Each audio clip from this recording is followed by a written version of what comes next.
허혈에 의한 관상동맥 질환은 네 가지로 살펴볼 수 있습니다. 첫 번째, 안정형 협심증이고요. 두 번째, 불안정형 협심증. 세 번째, 많이 들어보지 못했을 텐데요. 변이형 협심증이 있고요. 마지막은 심근경색입니다. 하나씩 살펴보도록 하겠습니다. 그림으로 혈관 상태를 잠시 살펴보게 되면 정상적인 혈관은 혈관 내피세포 손상이 없으면서 그리고 이 내강도 충분히 혈류가 잘 흐를 수 있도록 하는 상태가 되죠. 이런 상태일 때는 혈구들은 가운데로 흐르고요. 혈장은 밖에 있어서 이 혈구들, 혈소판이나 적혈구 이런 것들이 혈관 내피세포에 닿지 않습니다. 그런데 어떤 연후해성과 혈관 내피세포가 손상이 되게 되면 혈구들이 흐름이 가운데로 흐르지 않게 되고 혈소판 같은 게 달라붙게 되고요. 이 혈관 내벽에 있는 고지혈증 같은 것들이 있게 되면 콜레스테롤 같은 것들이 죽상으로 여기에 이렇게 플라크처럼 쌓이게 되는데요. 이게 일부 조금씩 막히기 시작하면 안정형 협심증이 되고요. 더 진행이 돼서 안이 막혀서 혈류의 흐름이 더 많이 차단되게 되면 불안정형 협심증으로 진행을 하게 됩니다. 그리고 갑자기 이 부분에 플라크들이 터지거나 그래서 혈전이 생기고 이 혈관이 완전히 막히게 되면 급성 심근경색증으로 되는 거죠. 자, 이러한 혈관의 상태를 머릿속에 생각하고 질환들을 살펴보도록 하겠습니다. 그래서 첫 번째 안정형 협심증은 스테이블 엔자이나 팩토리스라고 하고요. 여러분이 흔히 협심증이라고 말을 들어봤을 때 하는 그러한 전형적인 협심증을 이야기를 합니다. 그래서 이러한 안정형 협심증은 죽상경화증으로 인해서 관상동맥이 조금씩 좁아지고 있는 상태고요. 평상시에 심근 수축력이 많이 필요로 하지 않는 상태, 그래서 심장 근육이 일을 많이 하지 않는 상태일 때에는 통증이 있거나 증상이 나타나지 않습니다. 심근에 산소 공급이 혈관이 막혀 있다 하더라도 산소가 많이 필요하지 않은 상태이기 때문에 증상이 나타나지 않는 상태라고 보면 되겠습니다. 그런데 운동을 한다든지 우리가 긴장을 하게 되면 심장이 막 빨리 뛰잖아요. 그것은 심장 근육이 수축과 이완을 굉장히 반복적으로 많이 해야지 된다는 뜻이고 심근세포가 산소가 많이 필요하다는 이야기죠. 심근의 산소 요구량이 증가하는 경우에 대표적인 예로 운동, 열이 나거나 불안, 공포, 고혈압 같은 이런 상태에서는 심근의 산소가 충분히 오지 않기 때문에 통증을 유발하게 되는 것을 안정형 협심증이라고 합니다. 그리고 이러한 형통은 심근의 산소 요구량을 줄여주면 되겠죠. 운동을 하고 있다 그러면 운동을 멈추고 쉬면 됩니다. 열이 난다면 열을 내려주면 되겠죠. 불안한다고 하면 불안을 낮춰주도록 이완 요법 같은 거를 하면 됩니다. 그래서 이렇게 휴식을 취하게 되면 통증이 산소 요구량이 줄어들면서 사라지게 되죠. 그리고 또 심장으로 가는 혈관을 넓혀주면 되겠죠. 심장으로 가는 관상동맥을 넓혀주는 약물이 니트로글리세린입니다. 질산염이라고 하고요. 관상동맥을 확장시켜주는 효과가 있어서 혈액이 관상동맥으로 많이 오면서 심근 요구량을 충족시켜주기 때문에 통증이 떨어집니다. 그리고 이러한 니트로글리세린은 혀 밑으로 투여하게 되거든요. 그래서 이렇게 혀 밑으로 니트로글리세린을 투여하거나 잠깐 휴식을 투했더니 흉통이 사라진다 그러면 안정형 협심증이라고 볼 수 있습니다. 두 번째, 불안정형 협심증은 Unstable Angina Pectoris라고 합니다. 이것은 점강성 크레센도 협심증이에요. 그러니까 통증도 더 심해지고요. 상태가 안 좋아지는 것도 더 나쁜 쪽으로 가는 그런 협심증이라고 보면 되겠습니다. 급성 관동맥 증후군, Acute Coronary Syndrome, ACS라고 하는데요. 이러한 급성 관동맥 증후군의 한 형태라고 볼 수 있습니다. 급성 관동맥 증후군이라고 하는 것은 관상동맥 혈관 내에 급성으로 생긴 크고 작은 혈전에 의해서 순간적으로 관상동맥이 막히면서 통증을 일으키게 되고, 그리고 이때에 혈전이 막기 때문에 혈전에서 여러 가지 화학적 매개물질이 나오고 이 매개 물질은 혈관을 더 수축시켜서 관상동맥을 더 심하게 좁게 만들면 굉장히 의급한 상태나 사망으로도 이어질 수 있는 그런 증후군을 이야기하는 것입니다. 그래서 불안정형 협심증 같은 경우에는 통증의 빈도도 아까 안정형 협심증보다 훨씬 자주 발생을 하고요. 별로 많이 힘들게 운동을 하지 않았는데도, 그러니까 심장의 산소 요구량이 그렇게 크게 많이 필요하지 않은 상태에서도 이미 흉통이 발생을 하고요. 휴식을 해도 흉통이 잘 사라지지 않는 그런 상태입니다. 그래서 안정형 협심증보다 더 강하고 오래 지속되는 통증이 계속 일어나게 되는데요. 이것은 혈관을 폐쇄시킨 혈전 등에서 각종 화학적 물질들이 나오게 되고 혈관 경련을 같이 일으키기 때문에 이런 상태가 일어나는 것과 관련되어져 있다고 합니다.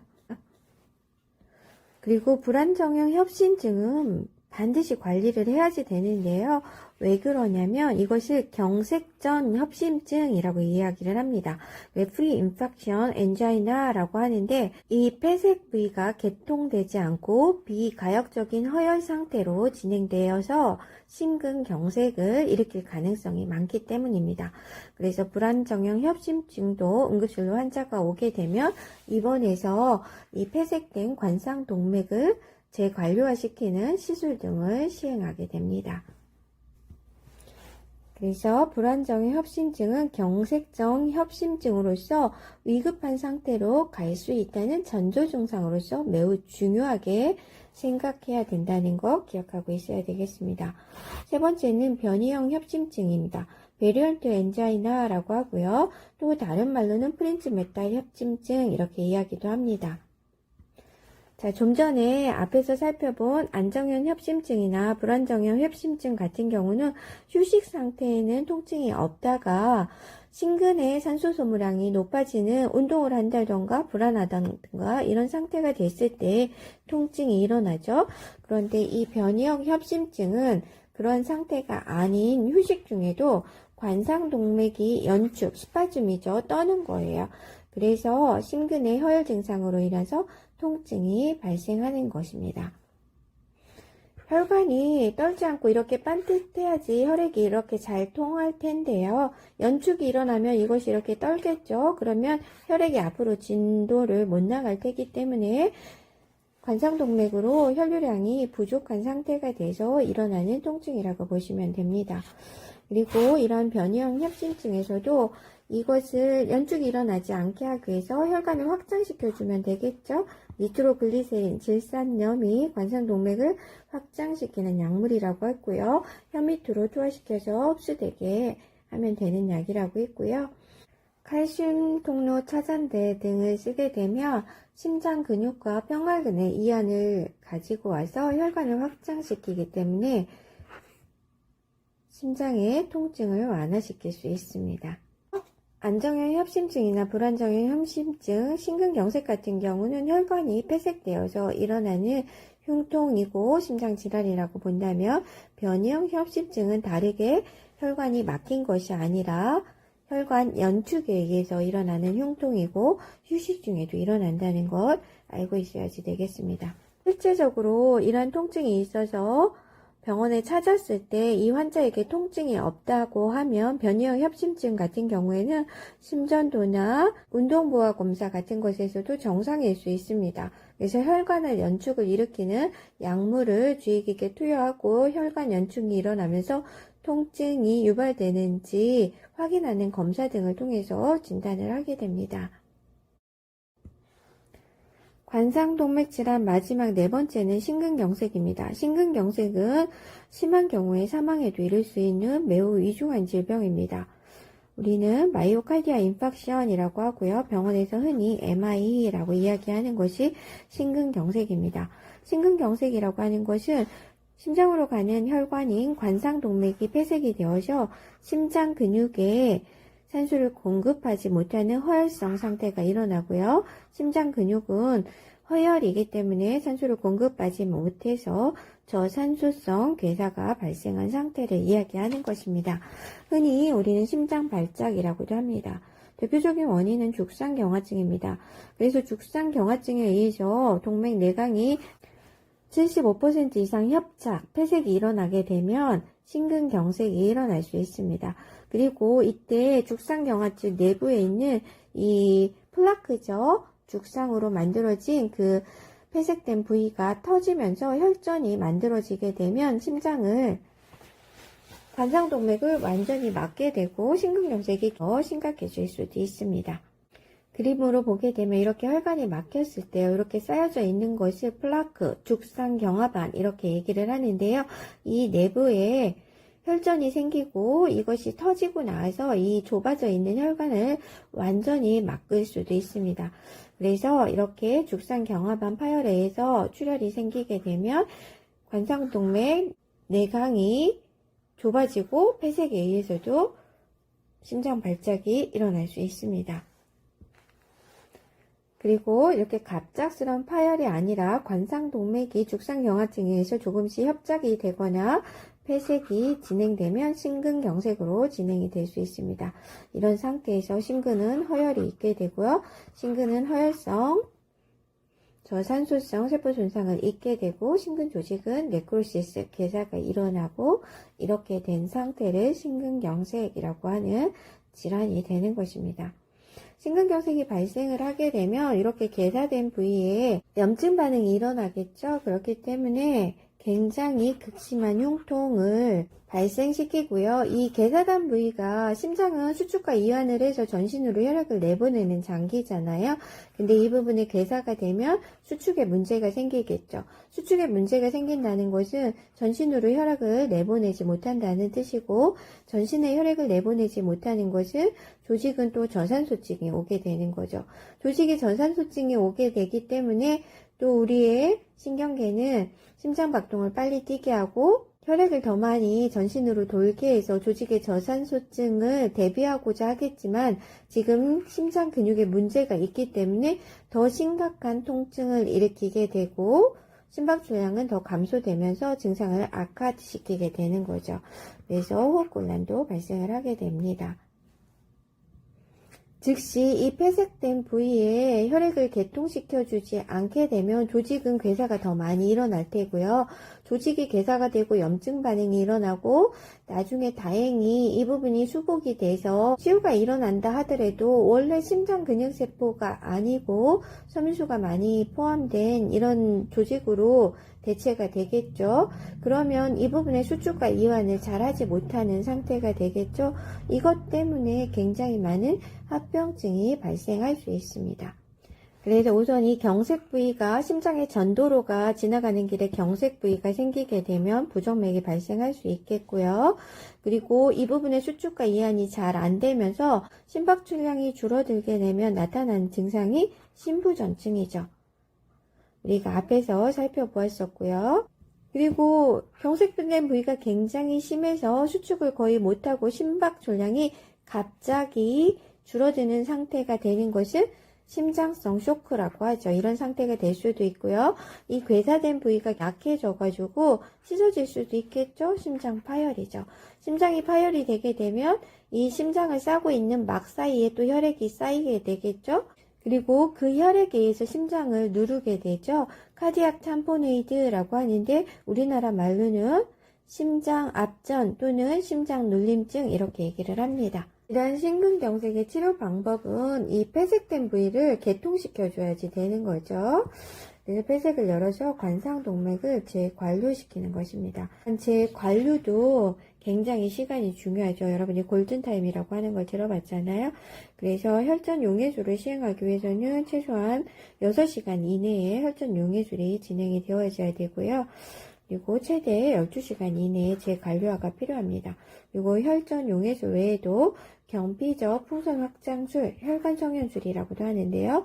이런 시술을 할 수도 있고요. 스텐트 삽입술이라는 것을 할 수도 있습니다. 그리고 이러한 것을 못한다라고 하면 수술 역백을 시행할 수도 있는데요. 관상동맥 우회술이라고 하는 것을 할 수 있습니다. 코로너리 아터리 바이패스 그래프트라고 하고요. 병원에서는 약어로 캐비시라고 이야기를 합니다. 우리가 관상동맥에 하는 시술 모두를 경피적 관상동맥 중재술이라고 합니다. 퍼큐타니어스 코로나리 인터벤션이라고 얘기를 하는데요. 피부 아래쪽으로 침습적으로 카테터를 삽입하고 관상동맥에다 카테터를 삽입한 다음에 치료를 하는 것을 이야기를 하죠. 그래서 심혈관 조영실에 가서 모니터를 보면서 이렇게 의사 선생님들과 간호사 선생님들이 협조해서 관상동맥 중재술을 시행을 하게 됩니다. 카테터를 넣어서 심장까지 보고 조영제를 써보게 되면 이렇게 막힌 부위가 보입니다. 폐색되어서 혈액이 밑으로 잘 안 내려가는 것을 보죠. 그러면 이 부분을 넓혀주고 여기에다 스텐트를 삽입을 하게 됩니다. 스텐트를 삽입을 하게 되면 여기가 넓어져 있고 혈액이 흐르는 것이 보이죠. 이런 식으로 시행을 할 수 있습니다.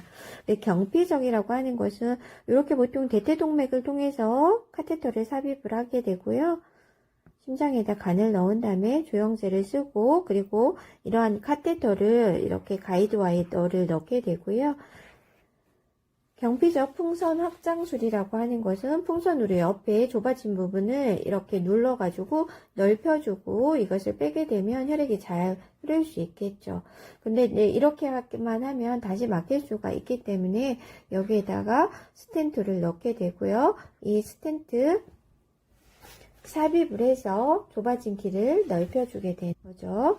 그리고 스텐트는 사실 이물질이고 이물질이기 때문에 혈액이 이렇게 흐르다가 이 부분과 부딪히면서 혈전을 잘 만들 수 있게 되죠. 그래서 이렇게 스텐트를 삽입을 하게 되면 한동안은 혈전이 생기는 것을 방지하기 위해서 스텐트 삽입 후에는 아스피린이나 클로피도그렐 같은 항혈전 요법을 시행하게 되는 것입니다. 그래서 그림으로 보게 되면 요 막혀있는 부위에 이렇게 스텐트를 넣고 혈류가 잘 흐르게 한다는 것을 알 수 있습니다. 그리고 다른 방법으로는 관상동맥 우회로술을 한다고 했죠. 코로나리 아터리 바이패스 그래프트 같은 경우는 만약 혈관이 이런 부분에 막혀 있다라고 하면 막힌 부분 아랫부분에 혈액을 공급해 줘야지 되기 때문에 여기서는 내유동맥이죠. 유방으로 가는 혈관을 한쪽 끝을 떼서 이렇게 관상동맥 폐색된 부위 아래로 혈액이 갈 수 있도록 이식을 해주는 것을 이야기를 합니다. 그래서 그림으로 보게 되면 이렇게 내유동맥을 가지고 와서 폐색된 부위 아래로 혈액을 공급할 수 있도록 우회의 길을 만들어 줄 수도 있고요. 또 복제정맥, 다리에 있는 거죠. 박제정맥을 떼가지고 이렇게 대동맥에서 폐색된 부위 아래로 연결을 해줄 수도 있습니다. 동맥 같은 경우야 혈관 내부에 판막이 없으니까 그냥 연결해주면 되는데요. 이렇게 복제정맥을 연결하는 경우에는 다리에서 복제 정맥을 박리할 때 떼내야지 되고요. 혈관 내부에 판막이 있기 때문에 이것을 뒤집어서 붙여줘야지만 혈액이 잘 흐를 수 있습니다. 이런 식으로 심근경색에서 관상동맥 우회로술도 할 수 있다.